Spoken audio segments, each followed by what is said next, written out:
سب سے پہلی بات تو یہ ہے کہ انسان تو دو چیزوں کا مجموعہ ہے، ایک اس کا جسم ہے اور ایک اس کی روح ہے، یہی دو چیزیں ہیں۔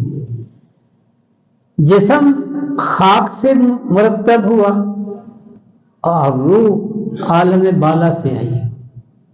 اللہ نے جسم کی غذا بھی زمین پہ رکھی، جس زمین سے اس کا خمیر اٹھایا گیا، اور روح کی غذا عالم بالا میں رکھی جہاں سے روح کو لایا گیا۔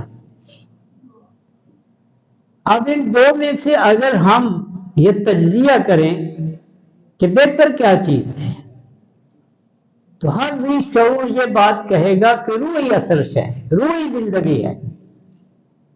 آدمی کے جسم میں روح ہے تو وہ زندہ ہے ظاہری، اور اگر روح نکل جائے تو کتنا ہی خوبصورت کیوں نہ ہو، کتنا ہی پیارا کیوں نہ ہو، کوئی اپنے گھر میں سجا کے نہیں رکھتا، کہاں پہنچاتا ہے؟ قبرستان میں پہنچاتا ہے۔ تو بات تو روح موجود ہو تو آدمی کتنا نحیف و نزار ہو، چارپائی سے اٹھ بھی نہ سکتا ہو، پھر بھی کوئی اسے گھر سے باہر نہیں پھینکتا، یہی ہے نا۔ اس لیے اس بات کو پیش نظر رکھیں کہ جو چیز اعلیٰ ہے اس کی غذا بھی اعلیٰ ہے، اور جو چیز اصل زندگی ہے اس کی غذا ہی میں زندگی ہے۔ اب اگر اس بات کو آپ مزید سمجھیں تو یہ سمجھ لیجئے کہ کھا پی کر، اچھا کھا کر، اچھا پہن کر، بہترین لباس میں ملبوس ہو کر، وجود کی خوب پرورش کر کے آدمی پھر بھی زندہ نہیں ہوتا، مردہ ہوتا ہے۔ اگر بھوکا رہ کر اور ایمان کی دولت سے سرفراز ہو تو وہ زندہ ہوتا ہے، اس لیے کہ روح کی موت اصل موت ہے۔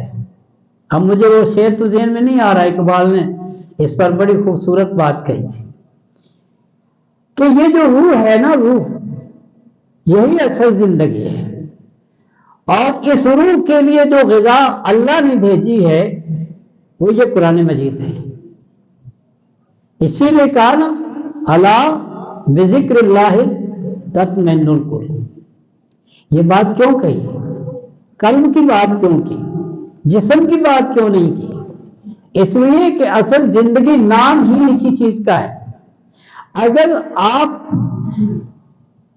ذہنی طور پہ پرسکون نہیں ہیں تو آپ کا وجود جتنا مضبوط بھی ہو آپ نڈھال ہو جائیں گے، لیکن اگر آپ قلبی طور پہ پرسکون ہیں تو آپ بظاہر کتنے بھی کمزور ہوں، آپ کی قوت اور ہمت بڑی اعلیٰ قسم کی ہوگی۔ اس لیے اس حقیقت کو سمجھ لیجئے کہ ہماری روح کی غذا یہ قرآن مجید ہے، جو آپ کو رمضان کی تراویح میں ملی، اور رمضان تو اب الوداع ہوا چاہتا ہے، لیکن یہ الوداع نہیں ہوگا، یہ آپ کے پاس ہے۔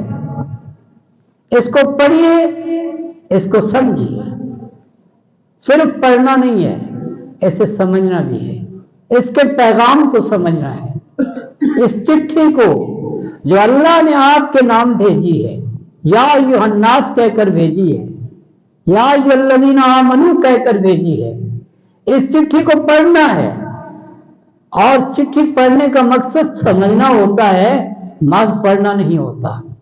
اسی لیے اللہ نے فرمایا کہ ہم نے قرآن کو نازل کیا ہے لیدبروا آیاتی، تاکہ اس کی آیتوں میں لوگ غور و فکر کریں، سمجھیں، سوچیں۔ قرآن مجید وہ کتاب ہے کہ ہماری روح کی زندگی کا پہلا ہی نقطہ ایمان ہے۔ ایمان ہے تو یہ زندہ ہے، ایمان نہیں ہے تو کل میت ہے، کل میت۔ اسی لیے ایک مفسرین نے یخرج الحی من المیت و یخرج المیت من الحی کا معنی کرتی کہا یخرج المومن من الکافر و یخرج الکافر من المومن۔ کیوں کیا ہے یہ معنی؟